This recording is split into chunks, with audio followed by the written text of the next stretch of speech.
All right, now let's talk about it. So this app actually uses WebSockets and actors. So I'm combining the two things that we talked about earlier this week, and of course adding in some extra topics, extra concepts. But everything that you see, like everything with that app, you can build with maybe one exception that I'll talk about in the slides. We haven't talked about Nginx at all, and I won't. I'll just gloss over that one, unless you want to see it in the last 2 weeks of the semester. So let's talk about how you could build it, and if you built your own, you'd probably add better graphics than I added. I just stuck with circles and squares because I didn't want to mess around with the graphics. I'm more interested in the networking and the logic and all of that stuff. Question?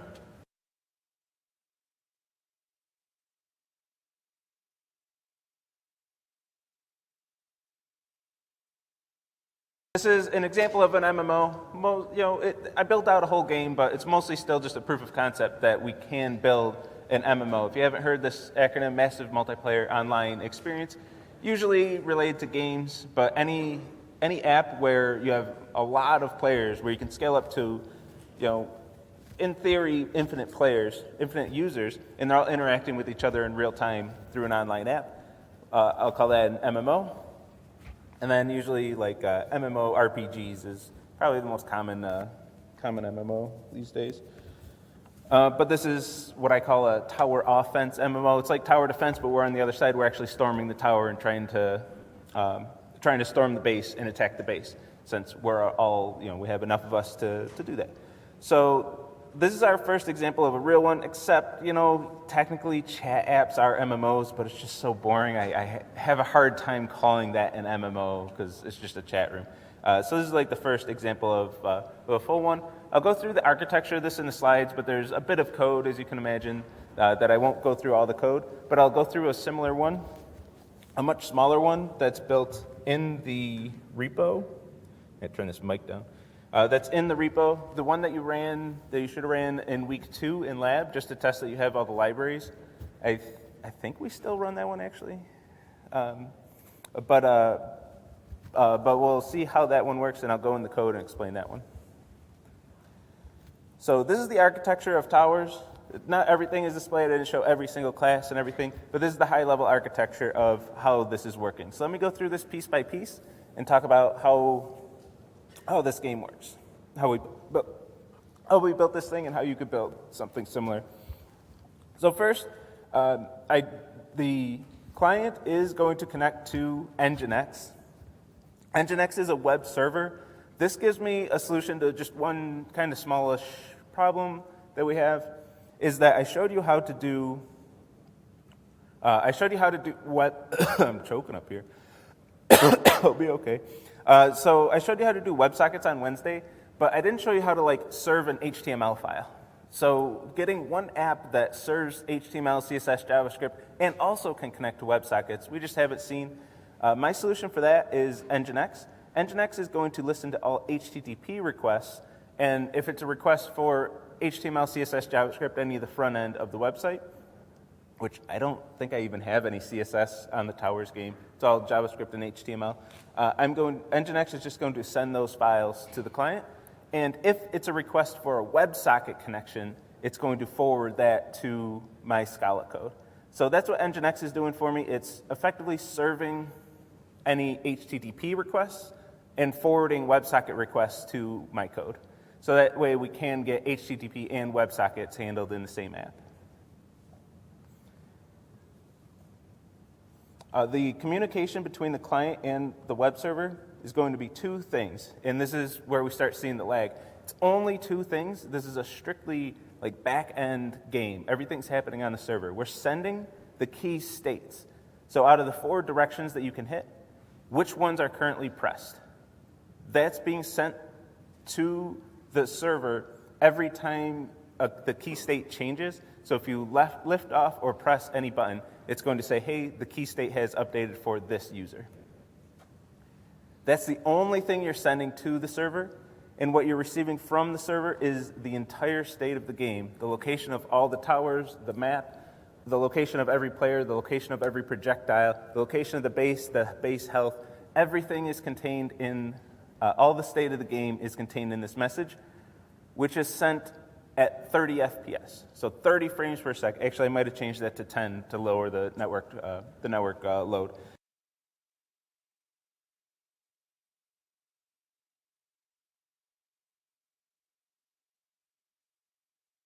And everybody's getting the state of the game 10 times per second. We got 200 messages per second sending the entire game state, and as the game state gets larger, as there are more players and more projectiles floating around, that's a lot of network traffic. So that's where the lag's coming from. That's just a lot of network load that we have, bandwidth concerns. And the bottleneck could be anywhere. It might be at the end of my server. It might be, I kind of doubt that. More likely, I think it's going to be with the Wi-Fi, that we're all hitting the same Wi-Fi access point, and that access point is trying to send all of them updates 10 times per second. We're just putting a lot of load on the network. I would guess that that's the bottleneck right there.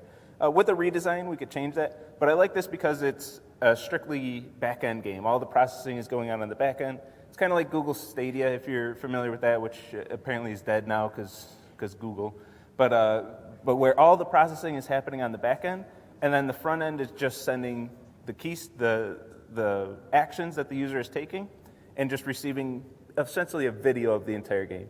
We have a little bit of processing going on the front end. We get the raw game state as a big JSON object, and then process that to be able to get the images. But the idea is the entire game is running on the server. That's the design here. So the network is going to be a bottleneck by design. It would take a complete rebuilding of the whole thing to be able to get rid of that lag. It'd take a whole re-envisioning of this, which I know how I would do it. Like if I really wanted to push this out in production and have live users all the time, I have ideas. I know how I do that. But for a lecture example, I'll live with the lag. So once the messages get to the WebSocket server, the WebSocket connections are going to be forwarded to the WebSocket server. And for this, we have three things that we're interested in: connection, disconnections, and the key states. So the key states is the only juicy information that the client's sending, but we're also going to listen for connections and disconnections, just so we can maintain data structures of who's connected to this thing. And the WebSocket, over the WebSocket connection, that's all that's communicated. Connection, disconnection, the big one is key states, and then sending the state back to all players. Every time the state changes, send the whole state to every single player. Now, on the server, we're only running one instance of this game that everybody's connecting to and everybody's communicating with, and this is where all of the logic happens. Obviously, if this is just key states going and game state coming out, absolutely everything else has to happen on the server, and it's happening over here. So we're going to run, the way the code is organized, we run one class, Towers server, which is going to do a few things. It's going to create an actor system. It's going to create a game actor, which is going to control the entire game. And it's going to add the WebSocket server to the system as an actor. So we're going to have an actor that's running the WebSocket server that's listening concurrently. Of course, this is all concurrent code. We can't have multiple WebSocket connections without being concurrent. So all of this is happening concurrently through an actor system. So the game is running concurrently with all these WebSocket connections in the WebSocket server and the tower actors, which we'll talk about. So the WebSocket server is going to be part of the actor system. It's going to listen on port 8080 for these connections that Nginx is going to forward from the client. Client sends a WebSocket connection. This is listening on port 8080 for those connections. Nginx says, if I get a WebSocket request, I'm going to send it to port 8080, which happens to be the WebSocket server listening. The game actor, like I said, runs the entire game. I have 30 FPS in the slides, but I'm pretty sure I toned that back to 10 just for the live version, so it doesn't lag quite as bad. But the game actor is going to maintain everything with the game. It will also have an instance of the game class. So I have a game class which is going to handle all my logic. That's like the model in our homework assignments and using the MVC architecture. The game class is going to be the model, and the game actor is going to be the controller for that model. So I want to separate that so the game itself doesn't actually know that it's part of an actor system And even the game actor has no idea that it's part of a WebSocket server. It has no idea that it's a web game. It has no idea that there are WebSockets being used. The game actor doesn't know or care. It's just an actor in an actor system, and it doesn't care where the actor messages are coming from. And then the game itself, which it'll create, doesn't care that it's part of an actor system either. We love this in computer science, in programming, in software engineering. We love this idea of encapsulation. We'll take something and put it, build it such that it can be used anywhere. We're building a game that can be used in an actor system, or it could be used outside of an actor system. This actor system, this game actor, can be used as part of a WebSocket server, as part of a web server, or not. Maybe we want to use it somewhere else. Maybe we want to use it somehow else. This helps organize our code. It helps us reuse code. There's a lot of benefits. Helps us test code. A lot of good benefits to that. Like when you're testing your point of sale, when you were testing point of sale, you can test that in isolation from the GUI. Of course, you can fire up the GUI and hit the buttons and play with it that way, but you can also write unit tests and test it that way as well. We want to do those same things here. We're going to keep things as separated as possible so we can keep things in isolation, which we call encapsulation in computer science. So the game actor is going to respond to an update message. It's going to get that message 30 or 10 times per second. And it's going to update all of the physics of the game and run all of its updates, and then send the game state back. Oh, I got ahead of my slide there. And finally, we have more actors in the system. Each tower in this game actually has its own actor. This way, if the towers take a long time, so the towers, the way they behave is they look for the closest target, and then they'll lead that target to hit that target. So it's a little tough to dodge the towers. If you just maintain your current course, if you just go in one direction past the tower, that tower is going to hit you every time. Because they're leading you, they're doing some calculations to figure out what your velocity is, and then aiming ahead enough to intercept to be able to hit you, or else the towers wouldn't be able to hit anything, only if they get lucky. So they're actually aiming and leading you to do that aiming. And the way I built this, I actually used a whole bunch of homework solutions. It's actually using the genetic algorithm, my solutions for genetic algorithm, which is why I can't share the towers code with you, to do that aiming, to figure out where to aim to be able to hit the player. So I don't actually do the physics of that. It's an optimization problem. So I gave it an incubator, I gave it a cost function, and said, figure out where to aim. And then the genetic algorithm spits out the vector of where to aim, and then I tell the tower to fire in that direction. So all of this can be very expensive. I mean, my genetic algorithm is pretty optimized, it runs pretty quick. But if it didn't, if it took a long time to run, maybe it took half a second to compute where to fire, I don't want that lagging my entire game. Like I know there was lag, but this was not the source of the lag, the towers and the genetic algorithm. Because they're running in an actor system, and they're running concurrently. So even while a tower is sitting there figuring out where to aim, maybe it's running 1,000 generations of a genetic algorithm. Since it's in an actor system which is running concurrently, it's not going to lag the game because the game actor and the WebSocket server are both separate actors which are also running concurrently, and they can keep doing their thing while the towers are doing their thing, while they're all computing. If we didn't have that, it'd be really easy to get lag, because every time a tower had to compute where to fire, your app would have to just stop and only be working on that problem.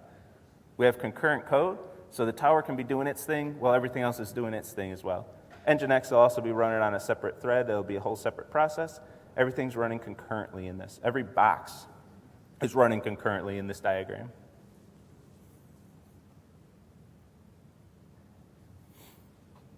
Any questions on this so far?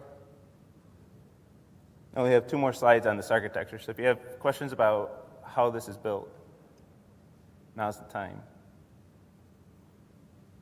Or the last 2 weeks of class. I was looking at the schedule today, I have 2 weeks of review on the schedule. I'll try to plan something for those so I'm not just reviewing all of the content. But if you want to see something, I'm open to requests during those 2 weeks. I got 6 lectures where my goal is just to get you knowing whatever you want to know. So I'll take requests during that time. But other than that, now's the time to talk about towers architecture. And if not, I have a question for you. Some of those blue dots, some of those players in the game, in the live game, are AI characters. They're controlled by AI, it's just controlled by code that I wrote to be able to control them. For homework 4, you're going to build something similar. You're going to build some enemy AI logic to be able to do the same thing. You're going to do pathfinding, finding closest players, things like that, for the towers to shoot, for those players to move. Similar stuff like that for homework 4. How would we add that to this game? And specifically, how would we add it to this architecture? And just how would we do that? And I'm not going to stand here and wait for an answer. Oh, somebody might be putting an answer in chat.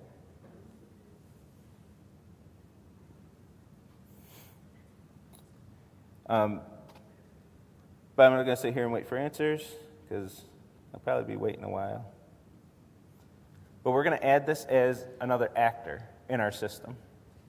So the way I implement it, obviously there are tons of different solutions. You can come up with tons of ways that would work. But with this, what I did was create an AI controller. An AI controller, which is going to be part of the actor system,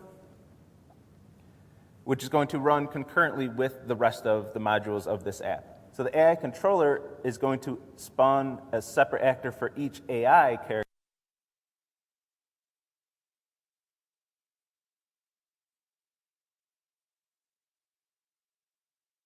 Logic of figuring out the pathfinding, all that good stuff, where to go. They know where they are and where the base is and where all the walls are, and they're going to find the closest path to get to the base, ignoring the walls.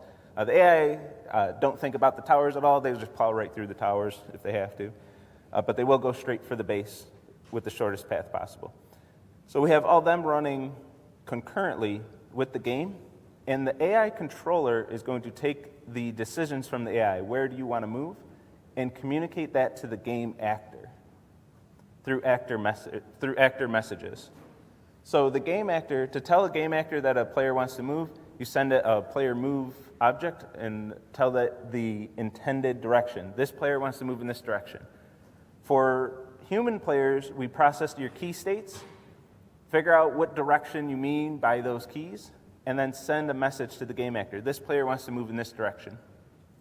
For the AI, same thing. We're not processing keys pressed, but the AI controller is saying, hey, this player wants to move in this direction.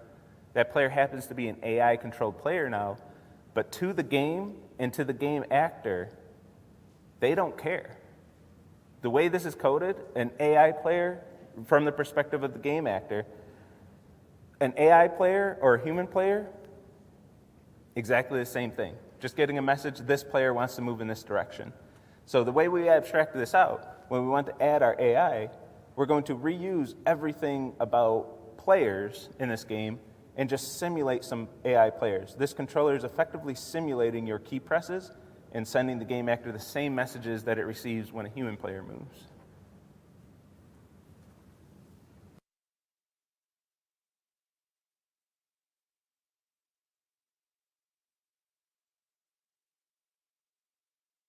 Separate actors controlling the AI.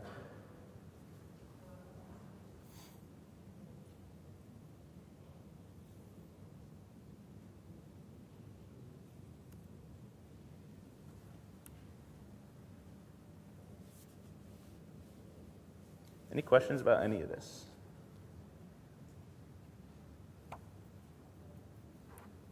Any questions about anything at all? You aren't super interactive. How's your day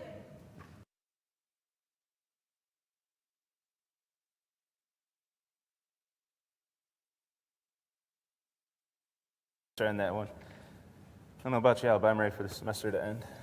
At least fall break.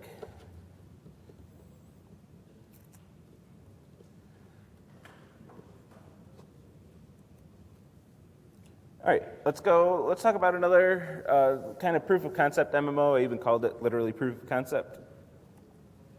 Let's go to the code. That's the end of my slides. Towers. I don't think I want to go through. I've gone through the code before in lectures, and I don't think I think very few people get something out of it because it's just so much. There's just so much code there. It takes a while to explain everything. But we can talk about this MMO in the server. This is in the LO3 content. This MMO, I want to talk about, let me start with MMO message types and character object because there's not a whole lot to talk about there. And then I'll jump over to the server code and talk about that. So message types. I always like to, when I have an actor system, I always like to put all my message types in a separate file and then define them all there and then import them in all my classes. Not too interesting for this app because there's only one message type. It's update, and that's it. So the architecture is kind of silly here. But when there are more message types, it makes more sense to put them all in one place. So every actor in the actor system can pull those in and know what message types exist. Then I'm going to have a character object. Oh, I didn't even show what this app is yet. What am I doing?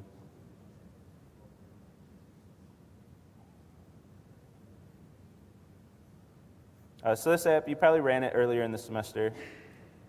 If not, you can run it from the repo right now. But it's just a proof of concept. I have what I'm calling players. Wow, even this is lagging. Is my CPU burning up? No? I don't know why this would be lagging. But I'm moving around, and when I move around in one window, that movement is broadcast to everybody who's connected to this site. So we can move around and see each other move around. If I go to this one, I'm controlling this character. If I go over here, I'm controlling this character.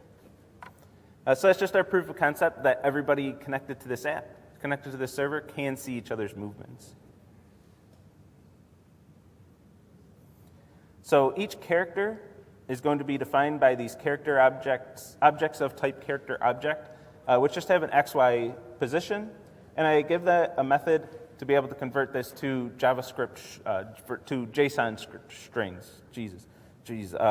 To JSON strings. I'm using a library we didn't talk about this semester. I actually cut it from the content of the course. But there are remnants of it in the repo if you want to check it out, is working with JSON in Scala. It's not as easy as working with it in like JavaScript and Python because we are strongly typed. And JSON allows us to mix value types in our data structures. So this library helps us do that. I'm going to return a JS value, which I'm going to convert to a JSON string, which is just going to contain the object's ID and X and Y positions. All right, now let's get to the good stuff. Let's get to the server.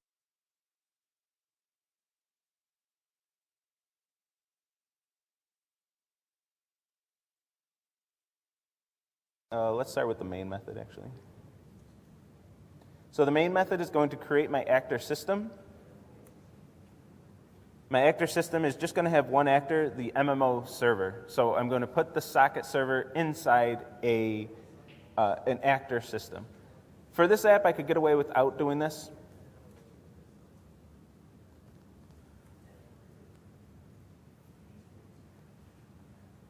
For this app, I could get away without doing this, but I want to show that we can add this to an actor system and then have other actors in this system. Like we do with the Towers app, we can have multiple actors in that system, and the socket server is just one of those actors.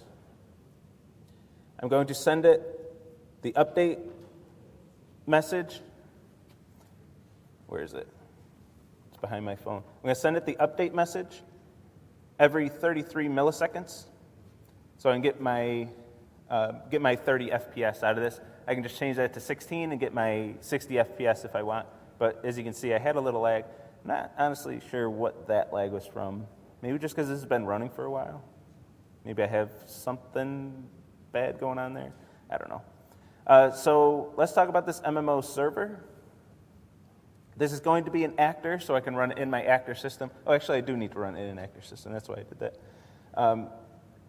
And in the code outside of all the methods, I'm going to set up my socket server. I'm going to set up all the listeners, and I'm going to tell it to start. Just like we saw on Wednesday, we have a WebSocket server, which is going to listen for different events. For this, I'm going to listen to connect, disconnect, and location. each client's going to tell me its location as it's moving around the screen. And I have my listeners for that, which we'll take a look at in a second. I have a way to convert the state of the game, which is going to be the location of each player, into a JSON string. So for this, I'm going to take all of my players that are connected, which is going to be a map from their socket to their character object representing that player. So I'm going to take that map, I'm going to take the keys of that map, which are the players, the player objects. I'm going to use a function here. I'm going to map that to their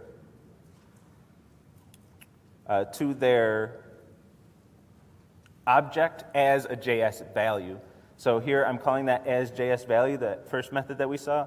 I'm accessing their value and then getting their ID into that value.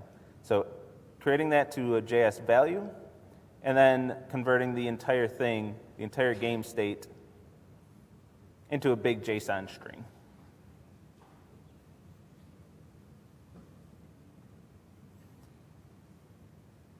Which is like a helper method that we use. And then when I receive the update message in the actor system, so the actor system is giving me my timing for my updates.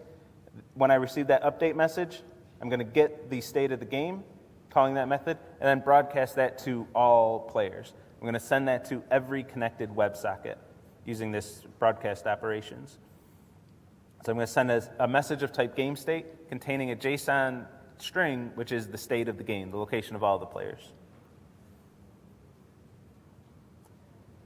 Then my connection and disconnection, I'm going to maintain that data structure of my sockets to player objects. And when they connect, I'm going to create their new player object at the origin.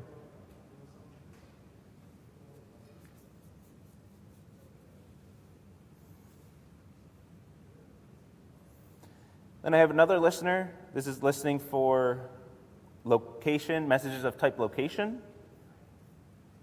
Whenever I receive the location from a user, I'm expecting a JSON string, which is going to have their X and Y locations. I'm going to parse that string, and I'm going to update the character for that socket with that X and Y position. So I'm going to update the state of the game based on that new location. And then next time I get an update request, I'm going to send the whole game state to everybody else, so they're going to get that new location for this player.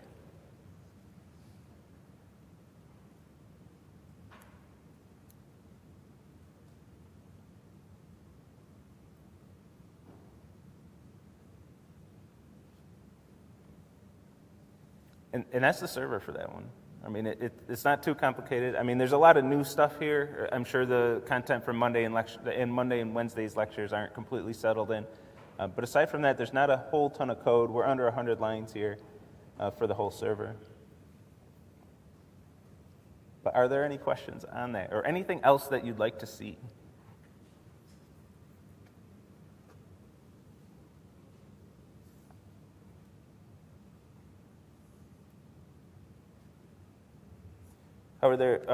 So what's going on in the file? I mean, I went through all the methods, but how do we get multiple classes in one file?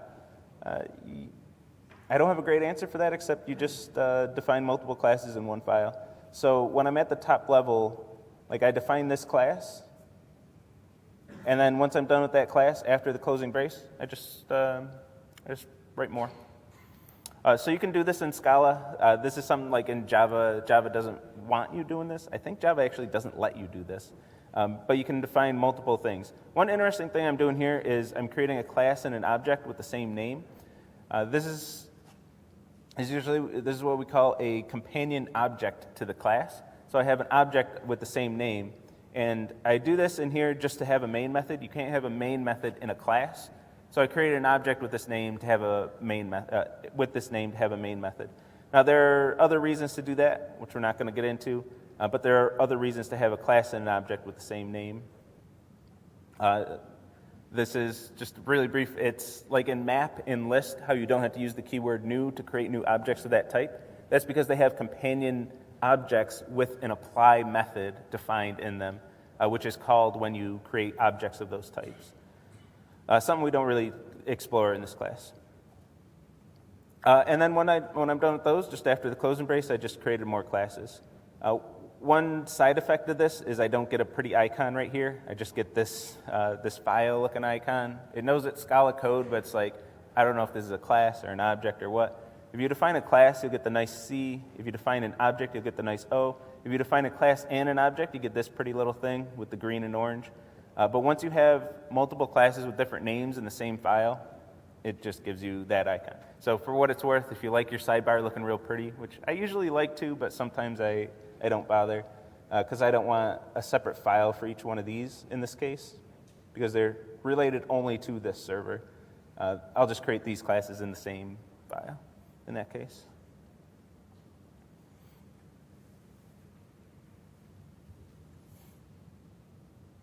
Is it not green and orange? Oh yeah, that's blue and orange. I swear I'm not colorblind. I just don't know my colors.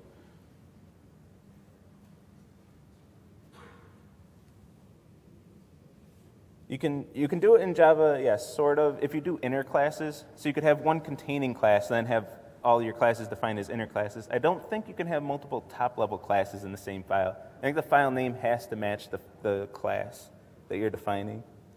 But with inner classes, you can kind of do this, which I would do, which maybe I should do.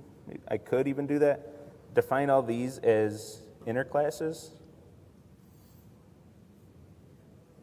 to this class. Maybe that would make more sense. And then I get my pretty icon here. Because these classes are only used as part of the server, which, yes, this is something you can do. You can define classes inside other classes. We call them inner classes, for what it's worth. That'd probably be the better way to set this one up, actually just embrace inner classes.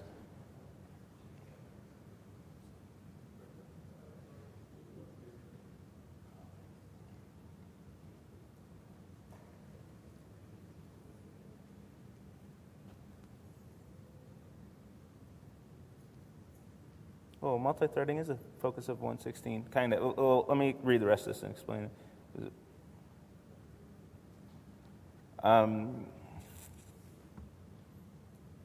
Kind of.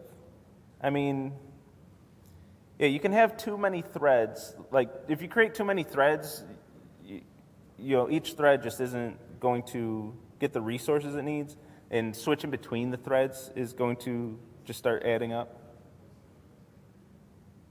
How do you know how much power to use? Well, that's one nice thing with the actor system is I don't have to think about it. If you use the actor system, you don't have to think about how much power to use in terms of how many threads to create. But when you run the actor system, so MMO server, I think this just shows up as Java in my activity monitor, right?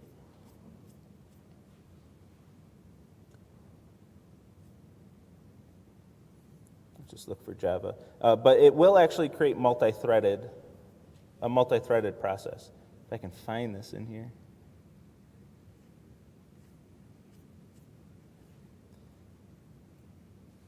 And figure out which one it is. Where's my number of threads? Well, I have a lot of multi-thread stuff running. I think I can set this up.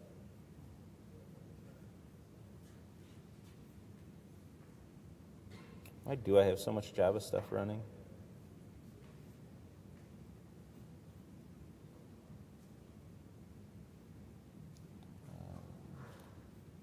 Those weren't even running, though.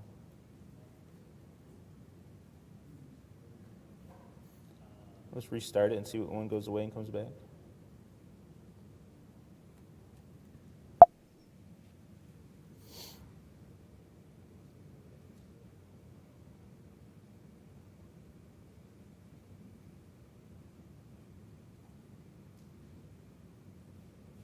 It's hard to tell. Anyway, we have like 20-ish threads. Oh, that's hard to see too. We have like 20-ish threads on our, I'm pretty sure those two processes are running. I'm pretty sure the highlighted one is the one we just started. But we have 27 threads on this app. So when you create an actor system, it's going to create a thread pool. So it's going to control how many threads to create, in this case 27. So we got 27 threads to work with. And then we can have as many actors as we want. We could have thousands of actors in the system, and then the system is going to control which actor gets which thread at which time. So we have these 27 threads. I have, oh my goodness, I should know this, 8 cores, I want to say, in this thing. So all these threads can't run at the same time. They can't all run simultaneously. And we can have more actors, and each actor can't get its own thread at one time. But we have all kinds of optimizations controlled by the actor system, which says 27 is the right number of threads. And then it'll decide when an actor can run. When an actor needs some processing, some CPU time, it's going to take that actor, say, here you go, run on this thread for a while. This actor can run this thread, this actor can run this thread. Then it'll swap them out whenever necessary, when the system decides to. When you get to 220, you'll be doing that stuff yourself. You'll be creating your own threads, your own I almost said separate processes, but you'll create a process that creates its own threads and then decides which thread is going to do what in that class. So you'll get down to the lower level stuff in 220, but right now the actor system's taking care of that for us. We don't have to think about threads at all, which is why we do actors in 116, because it's one less thing to have to think about. I'm in PyCharm. Yeah, no problem. Thank you for actually asking a question, Matt. There's nothing, it's so frustrating when I ask for questions and nobody says anything. I'm like, do I keep going? Like, are they getting anything out of this? I don't know. Are they just also lost? So thank you for asking the question. Especially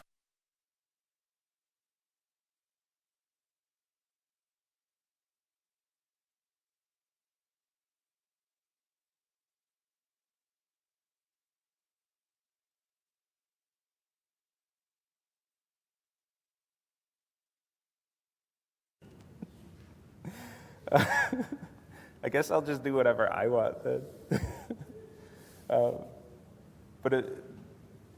But help me out if there's something that doesn't make sense. Even if you want to go back like 4 weeks in content, I can cover review whenever I ask for questions, as long as I have time in lecture for it.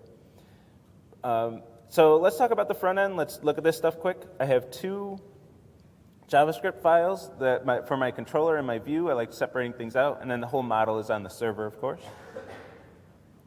I have a canvas, and that's it. That's my HTML. I'm doing everything with JavaScript here. I have a canvas with an ID of canvas just for me to work with in my view. The view is going to set up the WebSocket connection, and when I get a game state, my message of type game state, I'm going to call update with that content.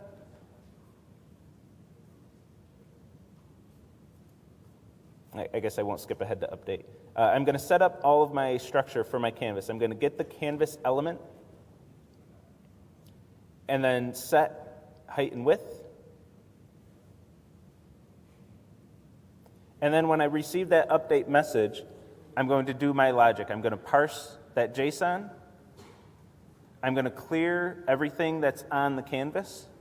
And then I'm going to iterate over my data here, my game state, and render each player to the screen. And if that player's ID happens to match my ID, I'm going to render it in, I'm not even going to say my colors because I'll mess it up again. I'm going to render it as a different color than if it's not me. So same thing with towers. Towers, your character is yellow and the other characters are blue. Oh, I did use the same colors here. I guess I do know what they are. Yours going to show up in blue, in yellow. You're all getting the same game state, but then in JavaScript, I'm checking, is this player me? If that player is you, then I'm going to render it in yellow instead of blue, just so you can see who you are. If all of them were blue, and especially once a lot of people join the game, it'd be almost impossible to tell who you are.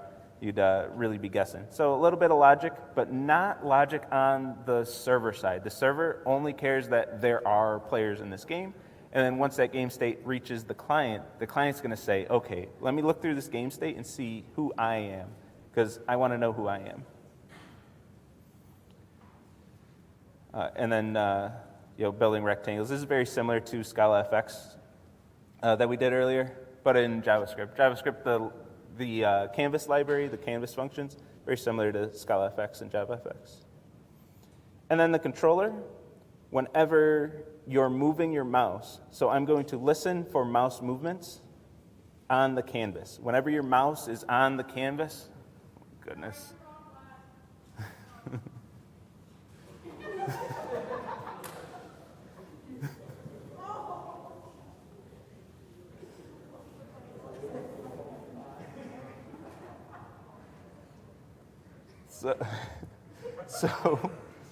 So whenever the mouse moves, we're going to send that location message with the X and Y from that mouse movement. We're going to send that to the user. And a little extra logic here to make sure that we're not sending updates too often. We're going to make sure there's a little bit of delay, so it's not like literally every frame or however often the browser reads it that we're sending to the server. And that's this whole thing.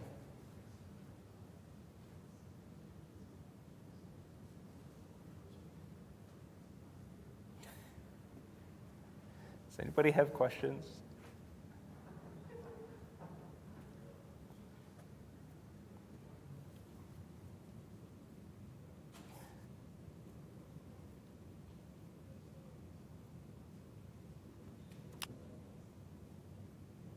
Oh, I stopped the server.